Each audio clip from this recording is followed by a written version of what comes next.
बदलते वक्त के साथ हमारी सोसाइटी काफी लिबरल हो गई है और कुछ ऐसी बातें जो कुछ साल पहले बुरी मानी जाती थी वो अब अच्छी और एक्सेप्टेबल बन गई हैं, जो कि बहुत अच्छी बात है। लेकिन इस अच्छाई के साथ हमारे समाज के सामने कुछ प्रॉब्लम्स, कुछ बुराइयां भी खड़ी हो गई हैं। नमस्कार, मैं senior inspector Rajesh Yadav, crime petrol Dastak के आज के इस भाग में आप सबका स्वागत करता हूं। आज मैं आपको उस केस के बारे में बताने जा रहा हूं जो मार्च 2018 में मेरे सामने आया था, जब मैं पुणे के खड़गपुर पुलिस स्टेशन में पोस्टेड था।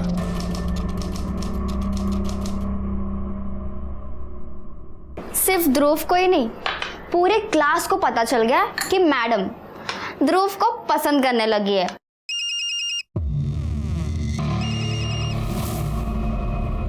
अरे नाश्ता तो करके जाओ, बीच में ही छोड़ के चले गए।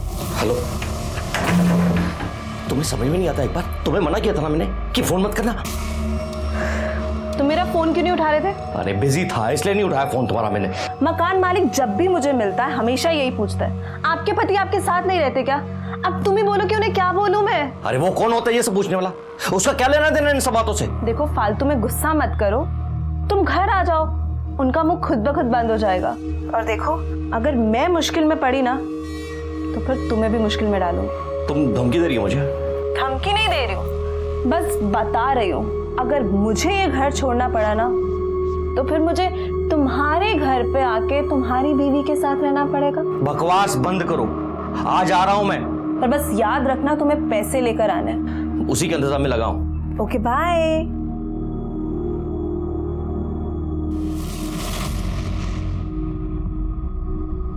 क्या बात है, कुछ ज्यादा ही परेशान लग रहे हो, कुछ प्रॉब्लम है क्या? वो ऑफिस में थोड़ी प्रॉब्लम चल रही है। अरे मैं ऑफिस के लिए लेट हो रहा हूँ, मैं देर हो के आता हूँ।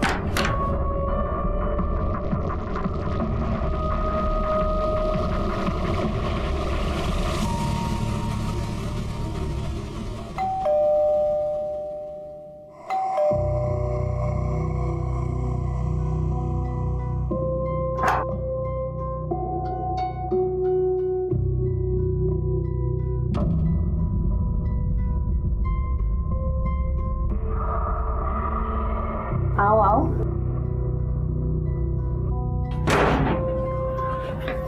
पता है मैंने तुम्हें कितना मिस किया? पता है तुम मुझे क्यों मिस कर रही थी, इसके लिए ना। लो,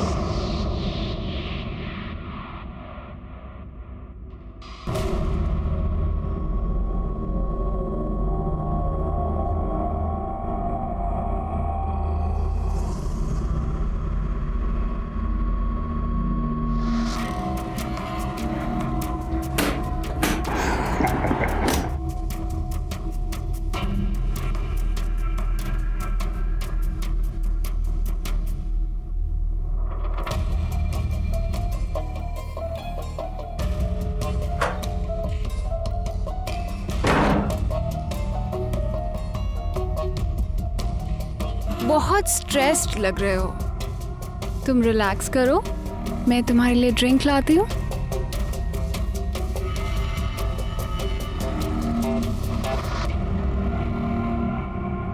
देखो, मुझे पता है कि तुम बहुत थक चुके हो, पर मुझे बताना तो पड़ेगा ना कि... मुझे याद है, अच्छी तरह से याद है मुझे, और पैसों का इंतजाम कर रहा हूं मैं। बहुत जल्द तुम्हें बाकी के पैसे मिल जाएंगे।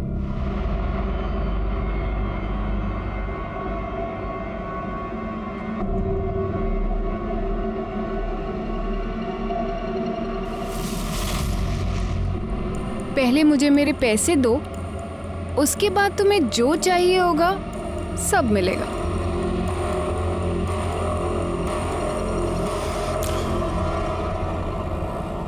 बड़ों का भी यही प्रॉब्लम है, मुझे ना रोज दो दो सब्जियां बनानी पड़ती हैं। किसी को ये नहीं पसंद है, किसी को वो नहीं पसंद है। देखो कितनी सब्जियां लेके आई। कुछ भी। बस बस बस भैया बस। ममता देख, कुसुम आंटी आई हैं। आंटी! चल चल चल चल चल चल चल। आंटी आप कैसे हो? ये हमारे दूर की चाची हैं, इंदौर से आई हैं। अच्छा। मैं अभी मिल के आती हूँ। नमस्ते, कैसी हैं आप? ठीक। आज अचानक यहाँ पर कैसे आना हुआ? इन दोनों की बहुत याद आ रही थी और इन दोनों को तो आती नहीं है। ऐसे देखने जाए तो किसी को नहीं आती। कोई फोन करके पूछता भी नहीं है मुझे कि जिंदा हूँ कि मर गई। नहीं, अब चलिए ना ऊपर चल के बात करते हैं। हाँ हाँ चलिए चलिए। चलो आंटी। चलो आ जाओ। अरे तुम क्यों चिंता करती हो, मैं हूं ना। मैंने तुम्हें आज तक किसी बात के लिए मना किया क्या? मैं सब कर दूंगा। तो बात यहाँ तक पहुँच चुकी है, रहे मेरे घर में रहे और गुलामी उसकी कर रहे हो। तुम गलत समझ रही हो सोनल, वो बात नहीं है। अच्छा, तो क्या बात है? चल क्या रहा है? मुझसे तो कभी इतने प्यार से बात नहीं की जितनी उस कमीनी से कर रहे थे। क्या बकवास कर रही हो तुम, और किसी के भी सामने शुरू हो जाती हो तुम। एक मिनट, किसी के भी सामने मतलब? ये तो घर की है ना, और जब तुम्हें मेरी चिंता नहीं है तो फिर इनकी चिंता क्यों कर रहे हो? चले क्यों गए? यही बात करो ना। बेशर्मी की हद तो वैसे ही पार कर चुके हो। सबके सामने बात कर लोगे तो क्या चला जाएगा? दीदी शांत हो जाइए। आप लोग बैठिए, मैं चाय बना कर लाती हूँ। नहीं नहीं, तुम सब लोग बैठो। चाय तो मैं बनाकर लाती हूँ, क्योंकि इसने शादी मुझसे इसीलिए तो की है कि घर में एक नौकरानी चाहिए। दीदी वाह, क्या हालत बना के रखी है। कुछ कहो कुछ पूछो तो काटने को आता है। सब ठीक है या वैसे ही? आप उधर चलो, मैं सब बताती हूँ। हुकुम सेठ, बस एक आखिरी बार पैसे दे दो। तुम्हें पैसे देने से अच्छा है मैं अपने ड्राइवर को पैसे दे दूं। कम से कम वापस तो मिल जाएंगे वहां से मुझे पैसे। माफ करना नहीं हो पाएगा।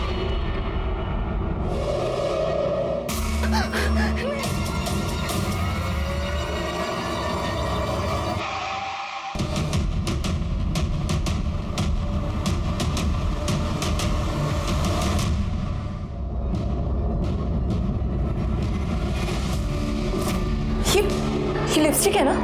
ये लिपस्टिक का दाग है ना? लिपस्टिक है ना ये रवि? लिपस्टिक? जीजू आज तो हद ही हो गई। अबे छोड़ो तुम लोग, नींद आ रही है मुझे, तंग मत करो। अच्छा, तो बात यहाँ तक आ गई है। सुबह सुबह व्यायाम करने से मस्त फील होता है, अच्छा लगता है एकदम। वो देखो, अरे बच्चे लोग, अरे क्या कर रहे हो तुम लोग? हाँ, अरे जिसकी गाड़ी होगी अगर उसने देख लिया ना तो बहुत मार पड़ेगी तुम लोगों को। अरे अंकल ये किसी की गाड़ी नहीं है, 2 दिन से ही यहीं पे और कोई लेने भी नहीं आया।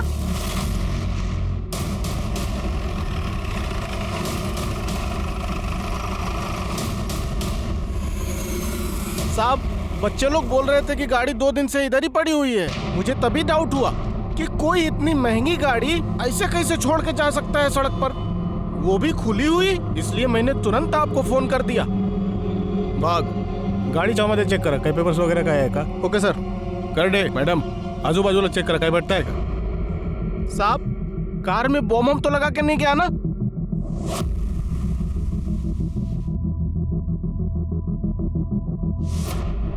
सर हे बघा, तुम इथेच थांबा।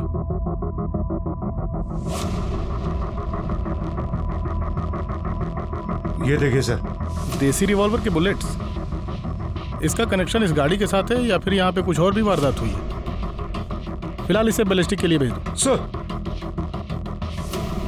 सर, गाड़ी पूरी खाली है, कोई पेपर या डॉक्यूमेंट्स नहीं मिला।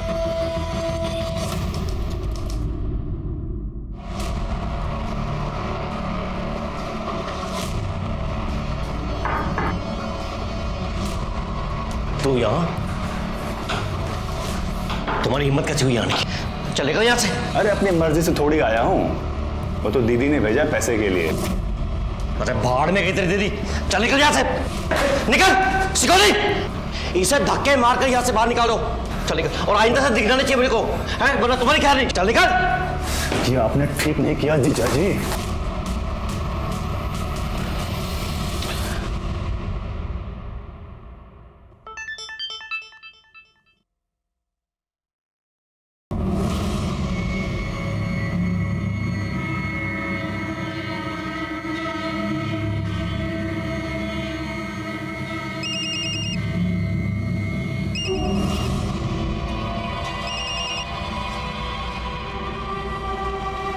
ये वीडियो क्यों भेजा तुमने मुझे?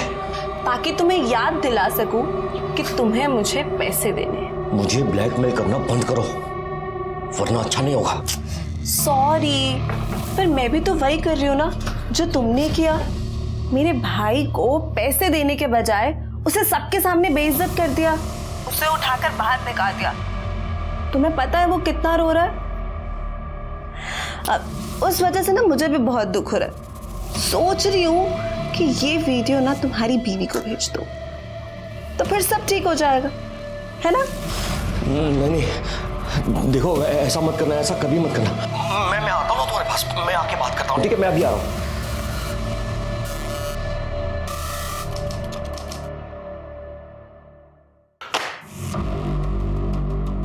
गायकवाड़, बैलिस्टिक रिपोर्ट से तो ये साबित होता है कि वो बुलेट्स किसी देसी रिवॉल्वर के ही है। लेकिन सर अब तक ये साबित नहीं हो पाया है कि उन शेल्स का उस गाड़ी के साथ कोई कनेक्शन है या नहीं। ये भी हो सकता है उन शेल्स का गाड़ी के साथ कोई कनेक्शन हो ही ना। नहीं, कनेक्शन तो है, वरना इतनी अच्छी खासी चालू कंडीशन की गाड़ी कोई ऐसी सुनसान जगह पर छोड़कर क्यों जाएगा? आरटीओ से उस गाड़ी के डिटेल्स मंगवाए सर, जल्दी आ जाएंगे।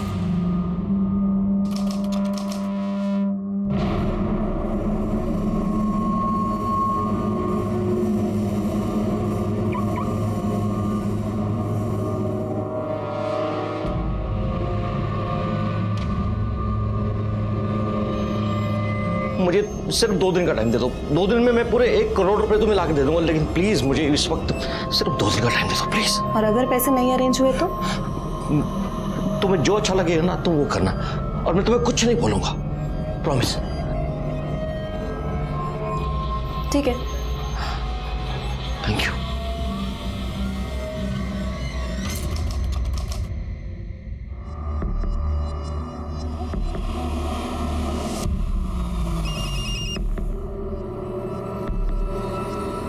कहाँ हो तुम? 6 बज चुके और तुम अभी तक नहीं आए। हाँ, तुम्हारे घर के बाहर ही हूँ, बस 2 मिनट में आ रहा हूँ। ठीक है, जल्दी आओ।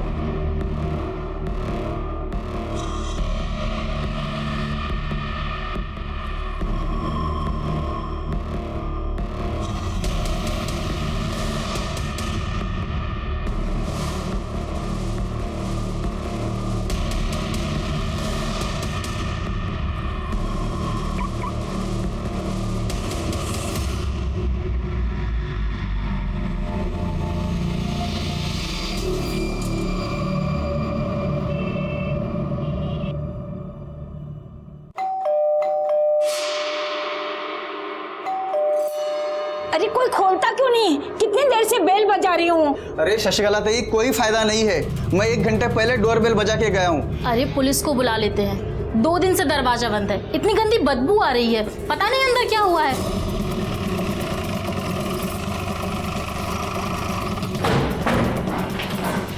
नमस्कार साहब। सर मैं शर्मा, मैंने ही आपको फ़ोन किया था। क्या हुआ है? सर ये फ्लैट नंबर 2 है, ये पिछले 2 दिन से बंद है साहब। बुरी तरह से बदबू आ रहा है। किसका फ्लैट? रमाकांत जी का। रमाकांत जी। हाँ जी सर। नमस्ते। आपका फ्लैट? हाँ सर, मेरा ही फ्लैट है। अभी 2 महीने पहले एक फैमिली को भाड़े पे दिया था, सुषमा और उसका पति रवि सिन्हा। डुप्लीकेट चाबी है आपके पास? हाँ है ना सर, आइए। आइए। कुछ गड़बड़ लग रही है, इसीलिए आपका वेट कर रहे थे।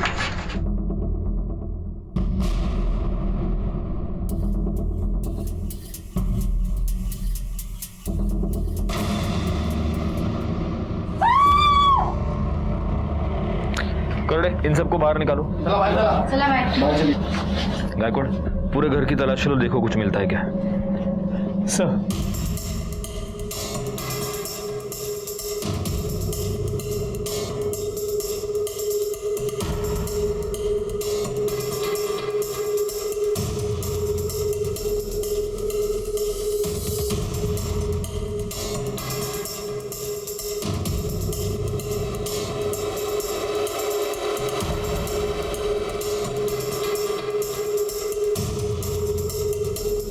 कुछ मिला? नहीं सर, कोई आईडी प्रूफ या कोई मोबाइल वगैरह कुछ नहीं है। सर ये बुलेट का शेल है, इसी से उस पर फायर किया गया है, और मर्डरर ने बड़ी चालाकी से इस तकिए में से बुलेट फायर की है ताकि आवाज ना हो और वो अपना काम करके चुपचाप निकल जाए। एक काम करो गायकवाड़, रख दो उसको। इस शेल को बैलिस्टिक टेस्टिंग के लिए भेज दो और बॉडी को पोस्टमार्टम के लिए भेज दो। जी सर। सर इसके पति को तो मैंने भी 2-4 बार ही देखा था, ज़्यादातर अकेले ही रहती थी। मैंने 1-2 बार पूछा भी था तो बोली कि वो काम की वजह से ज़्यादातर बाहर ही रहते हैं। इसके पति का मोबाइल नंबर है तुम्हारे पास? हाँ हाँ है ना सर। गायकवाड़ बोला। सर रवि सिन्हा का नंबर स्विच ऑफ है। अच्छा सुनिए, एक्सक्यूज मी, आप में से किसी ने भी इस फ्लैट में इन पति पत्नी के अलावा किसी को आते जाते देखा है? हाँ सर, एक लड़का आता था, मैंने पूछा भी था कि ये कौन है, तो उन्होंने बोला कि भाई है मेरा। भाई? रमाकांत जी, आपको किसी ऐसे लड़के के बारे में कुछ पता है? जी नहीं सर। अच्छा, इस लड़के का कोई मोबाइल नंबर, एड्रेस किसी के पास? नहीं सर।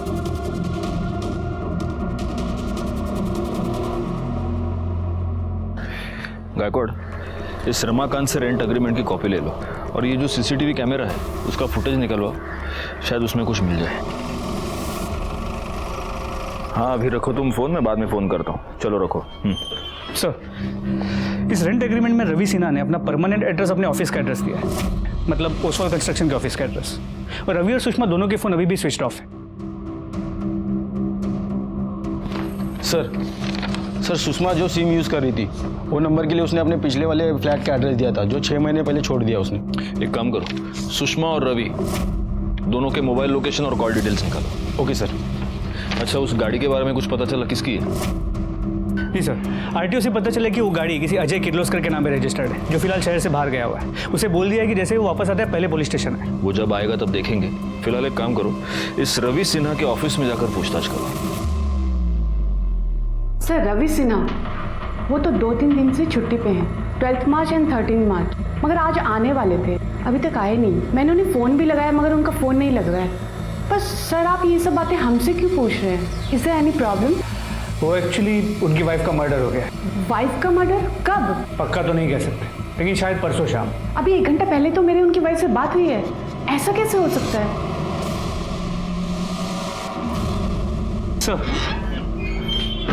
सर एक कंफ्यूजन है।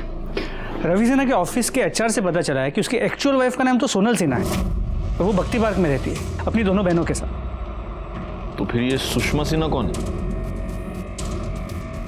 सर मोबाइल फ़ोन के लोकेशन के मुताबिक रवि सिन्हा का फ़ोन 13 मार्च को शाम को 7 बजे शिवाजी नगर के भक्ति पार्क के आसपास बंद हुआ है।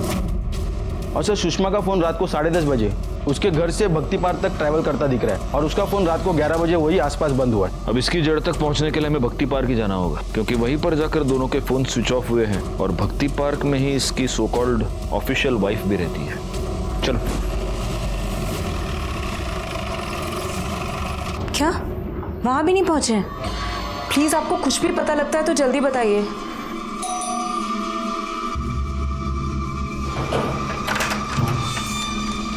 क्या हम अंदर आ सकते हैं? जी आइए ना। सर जीजा जी कहाँ हैं? रवि सिन्हा कहाँ है? सर पता नहीं कहाँ है वो। अभी अभी उनके ऑफिस से भी फोन आया था कि वो वहाँ भी नहीं पहुँचे हैं। पता नहीं बिना बताए कहाँ चले गए। आपने उन्हें आखिरी बार कब देखा था? 11 तारीख को, जब वो अपना बैग पैक कर रहे थे। क्या कर रहे हो तुम? ये कहाँ जा रहे हो रवि? उस चुड़ैल के पास जा रहे हो ना? तुम्हारा हो गया है दिमाग खराब। तुम्हें जो सोचना है सोचो। हटो रास्ते से। रवि हटो। रवि मेरी बात तो सुनो रवि प्लीज। दीदी क्या हुआ? जीजू कहाँ चले गए? सर वो उसी कमीनी औरत के पास गए होंगे, उसी के साथ होंगे वो। उसकी वजह से ही ना उन्होंने मुझे छोड़ दिया। आप गलत सोच रही हैं। आप जिस औरत की बात कर रही हैं सुषमा, उसका मर्डर हो चुका है और आपके पति गायब हैं। क्या? ये क्या बोल रहे हैं आप अपने और आपके पति के बारे में कुछ बता सकती हैं? सर हम दोनों मैट्रिमोनी साइट से मिले थे। कुछ 4 साल पहले हमारी शादी हुई थी। फादर नहीं थे मेरे और शादी के बाद मम्मी की भी डेथ हो गई थी। फिर रवि ने डिसाइड किया कि ये दोनों भी हमारे साथ ही रहेंगी। सर जीजू बहुत अच्छे हैं, उन्होंने हमेशा हमारा ध्यान अपनी बेटियों की तरह रखा, कभी फील नहीं होने दिया कि हमारे माँ बाप नहीं है। सर प्लीज़ सर जीजू को दूर दीजिए सर, प्लीज़ प्लीज़ सर। आपको यकीन है कि 11 तारीख के बाद आपके पति आपको मिले ही नहीं? नहीं सर। आप सच बोल रही हैं? क्योंकि 13 तारीख की शाम को आपके पति का फोन स्विच ऑफ होने से पहले आपके घर के पास ही दिखा है। लेकिन सर वो जब से यहाँ से गए घर कभी वापस आए नहीं, और हमें तो पता भी नहीं है कि वो घर के आसपास भी आए होंगे। तो अगर आपके पति आपसे कांटेक्ट करते हैं या उनके बारे में आपको कुछ भी पता चलता है, आप सबसे पहले हमें फोन करेंगे। जी सर। चलो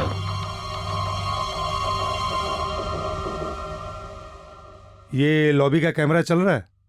नहीं साहब, ये चालू नहीं है। ये कैमरा? हाँ साहब, वो चालू है।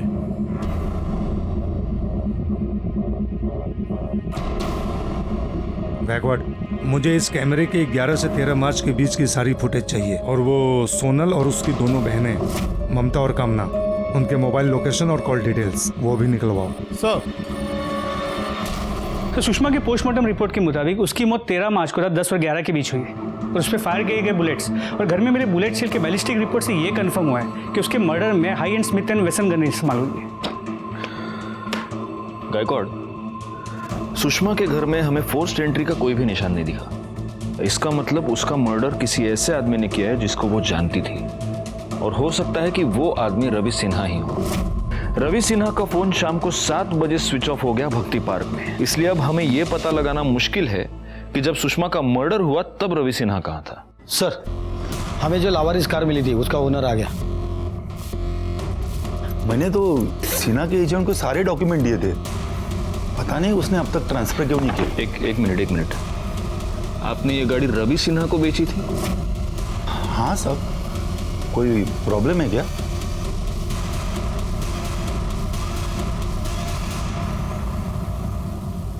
किर्लोस्कर का यह कहना है कि उसने वो गाड़ी रवि सिन्हा को बेची थी। उस गाड़ी के पास हमें जो बुलेट के शेल्स मिले वो देसी रिवॉल्वर के, और सुषमा का murder Smith and Wesson gun से किया गया है। अब इसमें बहुत सारी थियरीज निकलती है गायकवाड़। सबसे पहली थियरी ये कि ये दोनों गन्स रवि सिन्हा की है। दूसरी थियरी ये कि Smith and Wesson gun Ravi Sinha की है जिससे उसने सुषमा का मर्डर कर दिया, और किसी और ने गाड़ी के पास रवि पर देसी रिवॉल्वर से हमला कर दिया। और तीसरी थियरी ये कि देसी रिवॉल्वर रवि का है और किसी और ने सुषमा पर स्मिथ एंड वेसन गन से हमला कर दिया। सर, एक पॉसिबिलिटी तो ये भी है कि उस देसी रिवॉल्वर की बुलेट्स का रवि सिन्हा और सुषमा के मर्डर्स के साथ कोई रिलेशन ही ना हो। सर, सुषमा और रवि सिन्हा के घर के आसपास के सीसीटीवी फुटेज आ गए। पॉज करो। गायकवाड़, इस फुटेज से ये तो पता चल रहा है कि ये जो व्हाइट कलर की गाड़ी ये रवि की है, और ये भी कि शायद सोनल सच ही बोल रही है। वाकई में 11 तारीख को शाम को रवि निकल गया है घर से। कुर्सी रखो। ये देखिए सर, 13 मार्च का फुटेज। शाम को 7:30 बजे ऐसे ही गाड़ी अंदर आते हुए दिख रही है। एक मिनट पॉज करो, जूम करो। सर, ये तो रवि की गाड़ी, नंबर देखिए। मतलब यहाँ पर भी सोनल सच ही बोल रही है। रवि शाम को 7:30 बजे अपने बिल्डिंग में वापस आया है, लेकिन वो अपने पार्किंग तक भी नहीं गया, यहीं से यू टर्न लेके वो वापस चला गया। करड़े काम करा, विक्रांत नगर का फुटेज निकलवा। सर, ये देखिए सर, सुषमा की बिल्डिंग का 6 बजे का फुटेज। ये रवि सिन्हा की गाड़ी आई।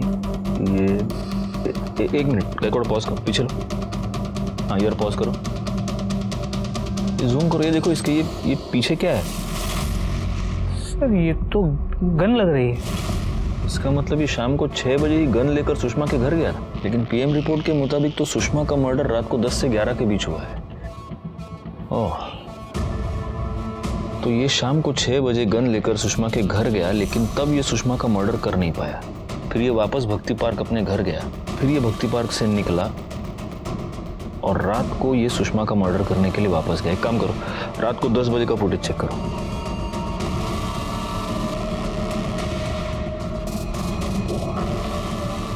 ऐसे कैसे हो सकता है?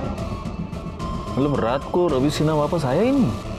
सर, सुषमा की बिल्डिंग में पीछे से भी एक एंट्रेंस है, यहाँ पे लाइट्स ज़्यादा नहीं है, काफ़ी अंधेरा होता है, और वहाँ पे सीसीटीवी कैमरा भी नहीं। हो सकता है कि रवि सिन्हा वहाँ से आया।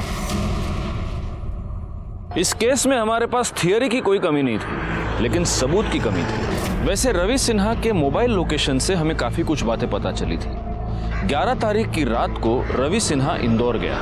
11 तारीख की रात से लेकर 12 की सुबह तक ट्रैवल करके वो इंदौर पहुंचा।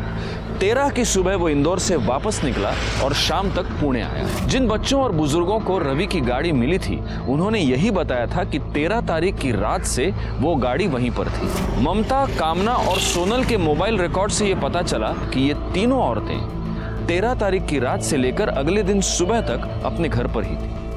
वैसे ममता और कामना के मोबाइल रिकॉर्ड्स में हमें एक नंबर मिला था जो इंदौर का था और जिस नंबर पर ये दोनों लड़कियां लगातार टच में थी, और ये नंबर कुसुम सिन्हा नाम की किसी औरत के नाम पर रजिस्टर्ड था। एक और इंटरेस्टिंग फैक्ट ये पता चली थी कि कॉलेज में ममता और कामना का नाम सिन्हा नाम से रजिस्टर्ड था, लेकिन अगर वो सोनल की बहनें थी तो उनका नाम पांडे होना चाहिए था। सर, कामना और ममता मेरी बहनें नहीं हैं। बहन नहीं है तो फिर क्या है? बेटियां हैं। क्या? सगी नहीं, सौतेली बेटियां। मतलब? रवि की पहली बीवी कुसुम है, कामना और ममता उन्हीं की बेटियां हैं। तो फिर आपने इन्हें अपनी बहन बनाने का नाटक क्यों किया? सर, रवि इंदौर के पास एक गांव से है। 10 साल पहले कुसुम के साथ उनकी प्रॉब्लम की वजह से उन्होंने कुसुम को डिवोर्स दे दिया था और वो पुणे शिफ्ट हो गए थे। फिर करीब 4 साल पहले हमारी मुलाकात एक मैट्रिमोनी साइट पे हुई। फिर हम दोनों ने शादी कर ली। उन्होंने मुझे अपनी पहली बीवी से हुए बच्चों के बारे में बताया था और वो उनके फ्यूचर को लेके भी काफ़ी परेशान थे। फिर मैंने उनसे कहा कि क्यों ना हम बच्चों को यहाँ पुणे ले आएँ और बेटर फ्यूचर देने की कोशिश करें, तो वो मान गए। और फिर मैं खुद कुसुम दीदी से बात करने इंदौर गई थी। दीदी, इंदौर थोड़ा छोटा सिटी है। पुणे में इन लोगों के लिए अपॉर्चुनिटीज़ थोड़ी ज़्यादा हैं और इनका फ्यूचर भी सिक्योर हो जाएगा। और मैं आपसे प्रॉमिस करती हूँ, इन्हें किसी भी चीज़ की कोई कमी नहीं होगी। और आप तो यहाँ हैं ही, आप जब भी चाहें पुणे इनसे मिलने आ सकती हैं। महान बनने की कोशिश कर रही है ना। पहले मेरे पति को छीन लिया, मेरे बच्चों को छीनने आई। तेरी ना महानता में निकालती। चल यहाँ से, मेरे घर में घुसने की कोशिश मत कर। चल यहाँ से, बढ़िया ही। हमने इन्हें खुद कांटेक्ट किया और फिर जैसे तैसे माँ को भी मना लिया। पापा चले? हाँ चलते हैं।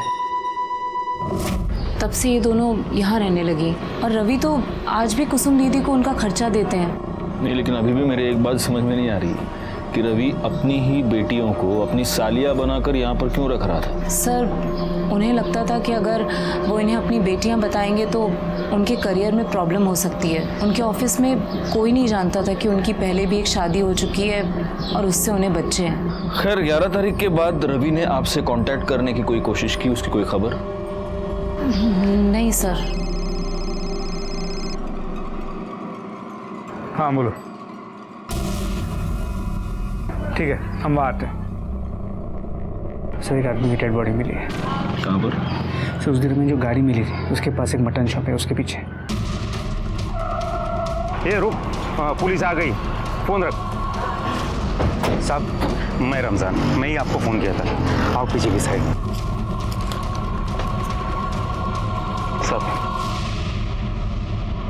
साहब, बकरे का जो खराब मांस निकलता है, जो खराब चर्बी निकलती है, वो हम इधर पीछे के साइड में फेंक देते हैं और 1-2 दिन में साफ भी कर देते हैं। अपना लड़का सुबह आके साफ करने लगा तो उसने मेरे को ये सब चीज़ बताया, तो मैंने फटाफट आपको फ़ोन किया।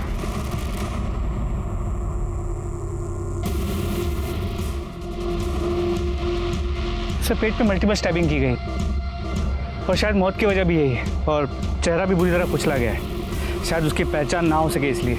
कर दे, आजू बाजू बघा। देखो, आईडी प्रूफ, मर्डर वेपन कुछ मिलता है क्या? गायकवाड़, इसका और कामना और ममता का डीएनए मैच करके देखो। मेरा सिक्स सेंस ये कह रहा है कि शायद ये रवि सिन्हा है।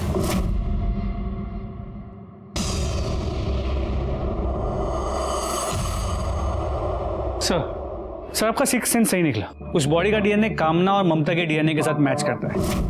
मतलब अब ये कंफर्म है कि वो बॉडी रवि सिन्हा की ही है। यस। अब गायकवाड़, जिसने भी ये मर्डर किया है वो बहुत ही शातिर है। उसने रवि सिन्हा को स्टैब करने के बाद उसका चेहरा पूरी तरह से बिगाड़ दिया और उसकी बॉडी जानबूझकर बूचड़ खाने के पीछे फेंक दी, ताकि बॉडी की स्मेल उस बूचड़ खाने के पीछे पड़े मांस के स्मेल से मिक्स हो जाए और मर्डरर साफ बच जाए। खैर सबसे पहले तो एक काम करो, रवि सिन्हा की फैमिली को इन्फॉर्म करो और उसकी वो पहली बीवी है कुसुम, उसको भी। रवि का मर्डर कौन कर सकता है? आपको किसी पर शक? आपकी उससे आखिरी बार बात कब हुई थी? 2 हफ्ते पहले इंदौर आया था घर पे। उस आदमी ने मुझे कहीं का नहीं छोड़ा, जाते जाते मुझे बर्बाद करके चला गया। मतलब? 12 तारीख को घर पर आया था, मुझे बोला कि अरे नहीं, मैं झूठ नहीं बोल रहा हूँ। मैं खुद बच्चों के लिए इतना कुछ कर रहा हूँ ताकि उनका फ्यूचर बन सके, वो अपने पैरों पे खड़े हो सके। मैंने अपना सब कुछ गिरवी तक रख दिया और तुम हो के एक साइन नहीं कर सकती हो। मैं बच्चों के लिए ना कुछ भी कर सकती, लेकिन मुझे तुम पर भरोसा नहीं है। अब क्या दिख रहे हो? दो, कहाँ साइन करना है? यहाँ साइन कर। ये लो। कहाँ करना है? बच्चों का नाम लेकर मेरे सर से छत छीन ली। अरे आप लोग मेरे सामान क्यों बाहर निकाल रहे हैं? मैंने 50 बार कहा है, अगर मैं अपना घर बेचूंगी तो मुझे नहीं पता होगा क्या? ये तुम्हारी साइन है ना? हो गई तसल्ली? मैंने पैसे दिए इस घर के लिए, अब ये घर मेरा है। चलो इसका सामान बाहर निकालो सब लोग। तो उस वक्त रवि कहाँ था? वो कमीना 13 तारीख को पैसे लेकर चला गया। जीते जी तो उसने मुझे घर से बाहर कर ही दिया था। मेरा एक आखिरी सहारा था, वो भी मुझसे छीन लिया। हाँ, पैसे लेके निकल गया। ठीक है। विक्रांत नगर में मिली एक औरत की लाश। पुलिस को उस औरत के पति पर शक था, पर वो पति मर चुका है। तो आखिर में कौन है इन दोनों कत्ल के पीछे? पुलिस का कहना यह है कि वो तहकीकात कर रही है और इससे ज्यादा जवाब उनके पास नहीं है। बोला। सर, मेरा नाम प्रकाश पेठे है। मैं एक बिजनेसमैन हूँ। मुझे एक कंप्लेंट लिखवानी है। सर, कोई मुझे फेक वीडियो दिखाकर ब्लैकमेल कर रहा है। Fake video? सर, कुछ महीने पहले मैं एक आशा नाम की लड़की से मिला। वो मुझे बहुत अच्छी लगी, हम दोनों का अफेयर हो गया। फिर एक दिन जब उससे मिलने मैं उसके घर गया तो मैंने देखा किसी ने उसे चाकू मारा हुआ है। सर, जब मैं वहाँ पहुँचा तो वो जिंदा थी, तो मैंने सोचा मैं उसे बचा लूंगा, इसलिए मैंने उसके पेट से चाकू निकाला और वो तभी मर गई। और इसका किसी ने वीडियो बनाया? उसके भाई श्रीकांत ने। उसने मुझे कहा कि मैंने उसकी बहन का खून कर दिया। मैंने उसे सब सच बताया, पर वो कहने लगा कि नहीं, उसके पास वीडियो है जिसमें साफ दिख रहा है कि मैंने उसकी बहन का खून किया और वो मुझे जेल भेज के रहेगा। मैं बहुत डर गया था सर। फिर उसने मुझे कहा कि वो ये बात किसी को नहीं बताएगा और बॉडी भी डिस्पोज कर देगा, पर इसके लिए मुझे उसे पैसे देने पड़े, जो मैंने दिए भी। और उसके बाद भी श्रीकांत और उसकी बहन मालती वो मुझे ब्लैकमेल करते रहे। अगर 2 घंटे के अंदर ना तुमने मुझे पैसे नहीं भेजे ना, तो वो वीडियो ना तुम्हारे घर वालों को भेज के ना तुम्हारी परेशानी का इंतजाम कर दूंगी। और अब 2 घंटे में मुझे उन्हें 1 करोड़ रुपया देना। ये जो वीडियो की आप बात कर रहे हैं, वो वीडियो है आपके पास? जी सर।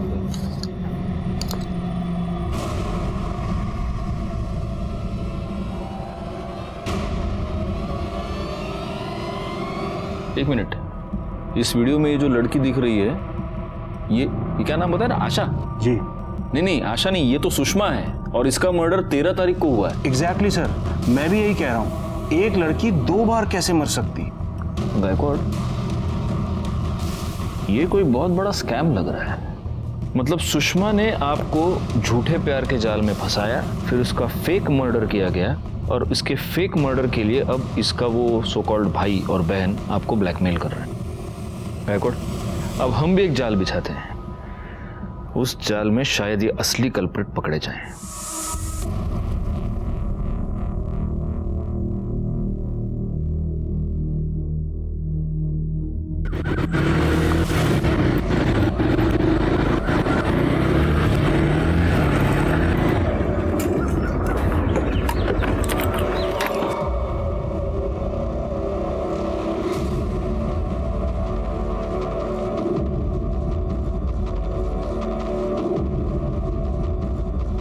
पैसे लायो? लाया हूँ।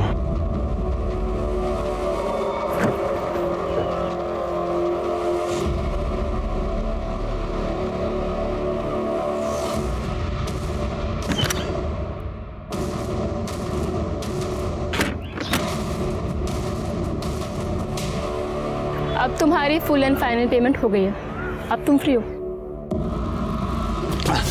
सर, ये मालती और सुषमा दोनों सगी बहन थी सर।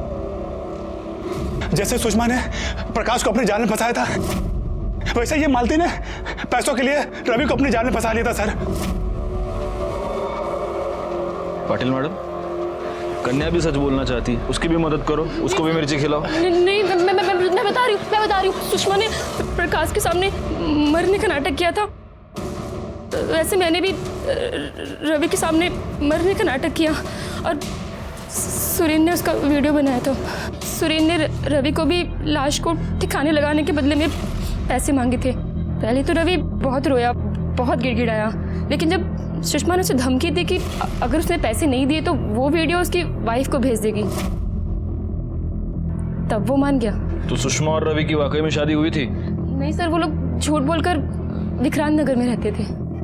अरे तोरे, तू सच में इनका भाई है क्या? नहीं सर, मैं इनका कोई भाई नहीं था, इनसे हमारा कोई रिश्ता ही नहीं था सर। इन लोगों ने हमको पैसों के लिए हार किया था। तो जिस दिन सुषमा की मौत हुई तो उसके साथ था? हाँ सर, साथ में था सर, लेकिन 9:45 तक मैं वहां से निकल गया था। तो ये भी तो हो सकता है कि जो पैसे रवि ने सुषमा को दिए थे वो पैसे तूने लिए, तूने सुषमा का मर्डर किया और फिर तू वहां से गया। अरे सर, मैं सच कह रहा हूँ सर, मैंने किसी का खून नहीं किया है सर। हाँ सर, ये सही बोल रहा है, इसने नहीं मारा उसे। उस दिन 10 बजे के तकरीबन रवि का दिया हुआ 1 करोड़ रुपए लेके वे मेरे पास आया था। सुषमा की मौत की वजह से हम लोग फंस सकते थे, इसलिए हमने सोचा कि हम लोग प्रकाश से 1 करोड़ रुपया और निकलवाएंगे और हमेशा के लिए पूना छोड़ देंगे। हाँ सर, ऐसा ही प्लान किया था हम लोगों ने।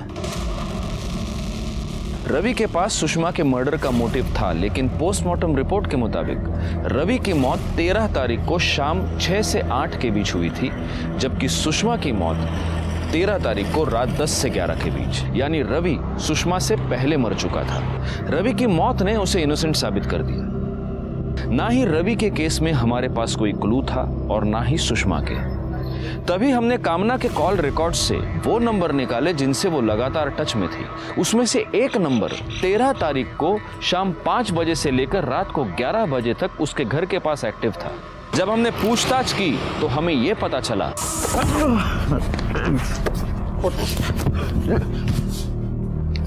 सर, मैंने सुषमा को नहीं मारा है। मैं कामना की मदद कर रहा था सर, भरोसा करिए मेरे पे सर, मैंने नहीं मारा उसे। कामना? तो क्या कामना ने अपना फ्यूचर सिक्योर करने के लिए सुषमा का मर्डर किया था? नहीं सर, मैंने सुषमा को नहीं मारा, मैं तो सिर्फ अपने परिवार को टूटने से बचाना चाहती थी सर। कामना और ध्रुव सुषमा के केस में दोनों सिर्फ मोहरे थे, असली मर्डरर कोई और ही था। सब मुझे डाउट तो पहले से ही था कि रवि का कहीं अफेयर चल रहा है, लेकिन कंफर्म उस दिन हुआ जब ध्रुव और कामना ने विक्रांत नगर में रवि का पीछा किया। वो घर mister and missus Ravi Sinha के नाम पर था। मुझे लगा रवि ने सुषमा से शादी कर ली है, सुषमा को किसी भी हाल में अपने रास्ते से हटाना चाहती थी, इसीलिए मैंने ध्रुव की मदद ली, क्योंकि ध्रुव रिच और पावरफुल फैमिली से बिलोंग करता है। फिर मुझे ध्रुव ने वो गन लाकर दी जिससे मैंने सुषमा को मारा। 13 तारीख की शाम को हम तीनों ने अपना फ़ोन साइलेंट पे करके घर पे ही छोड़ दिया था। फिर हम लोग प्लान के मुताबिक सुषमा के घर के बाहर पीछे के रास्ते से पहुंचे।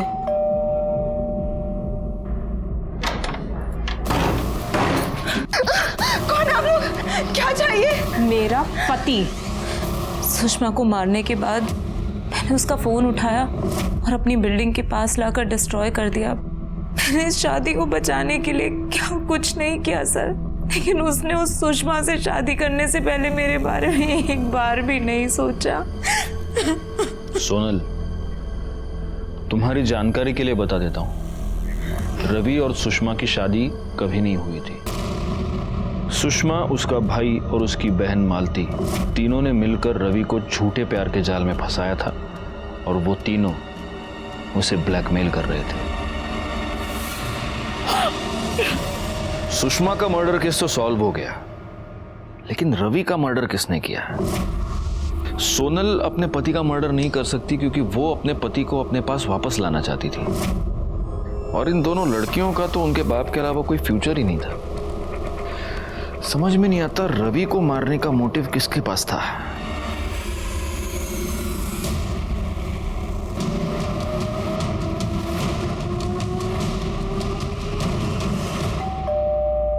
तू बैठ, मैं देखती हूँ। जी विवेक,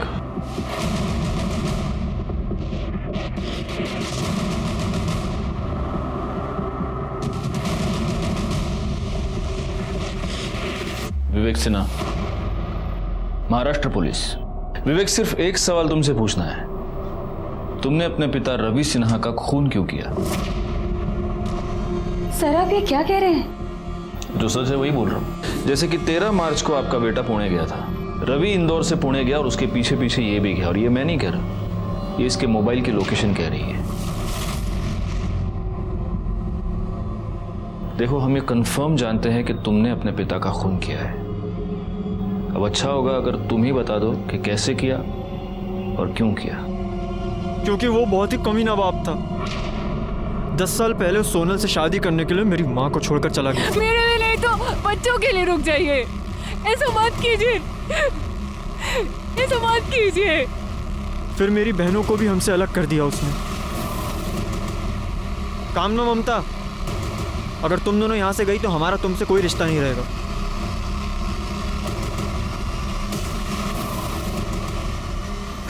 मैं सब कुछ भूल जाता, लेकिन उन्होंने मेरी माँ के साथ गलत किया और हमारा घर बेच दिया। मैंने उसी दिन तय कर लिया था कि मैं इस आदमी को जिंदा नहीं छोड़ूंगा। फिर मैं पुणे गया। हाँ, कहाँ हैं आप?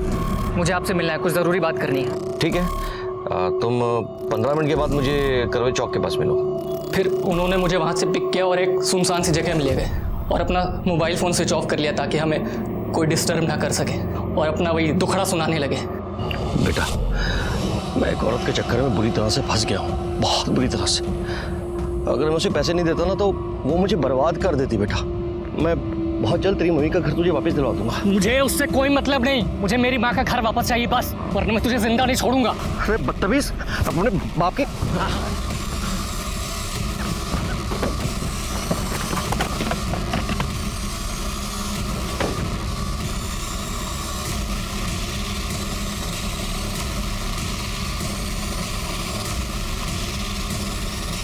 आगे मत बढ़ो वरना मैं सचमुच गोली मार दूंगा।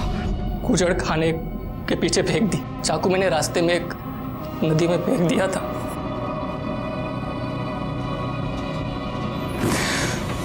और अब ये जानती थी कि आपका बेटा पुणे क्यों जा रहा है, तो आपने उसे रोका क्यों नहीं?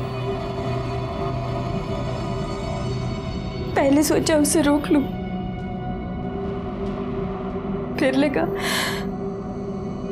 समाज में छोड़ी हुई औरत से ज्यादा इज्जत विधवा की होती है ना, तो क्यों ना विधवा ही बनकर थोड़ी इज्जत कमा लूं। लेकिन आपने ये नहीं सोचा कि आपका ये पागलपन आपके बेटे को जिंदगी भर के लिए क्रिमिनल बना देगा। उस दिन अगर रवि का रिवॉल्वर लॉक नहीं हुआ होता तब भी शायद वो अपने बेटे पर गोली नहीं चलाता, क्योंकि रवि अपने बच्चों का भला चाहता था। लेकिन उसकी एक गलती ने सब कुछ बर्बाद कर दिया। रवि की जान चली गई और उसका पूरा का पूरा परिवार सलाखों के पीछे पहुंच गया। रवि को इस जुर्म की दस्तक कई बार मिल चुकी थी, लेकिन रवि ने उसे अनदेखा अनसुना कर दिया और मालती, सुरेन और सुषमा के जाल में फंसकर उसने सब कुछ उजाड़ दिया। इसीलिए कहता हूं, जुर्म की दस्तक को अनदेखा अनसुना ना करे, उसके परिणाम बहुत भयंकर हो सकते हैं। इसी के साथ मैं सीनियर इंस्पेक्टर राजेश जाधव आपसे विदा लेता हूं। दोबारा मिलूंगा, तब तक सतर्क रहिए और देखते रहिए क्राइम पेट्रोल दस्तक, क्योंकि मकसद बताना नहीं, बचाना है। जय हिंद।